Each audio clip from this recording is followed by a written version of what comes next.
Surely he has borne our griefs and carried our sorrows, yet we esteemed him stricken, smitten by God, and afflicted. And let the peace of God rule in your hearts, to which also you were called in one body, and be thankful. Most assuredly, I say to you, he who receives whomever I send receives me, and he who receives me receives him who sent me. For there is one God and one mediator between God and men, the man Christ Jesus.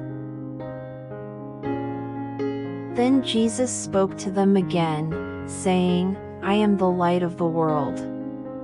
He who follows me shall not walk in darkness, but have the light of life. For as we have many members in one body, but all the members do not have the same function, so we, being many, are one body in Christ, and individually members of one another. Jesus Christ is the same yesterday, today, and forever.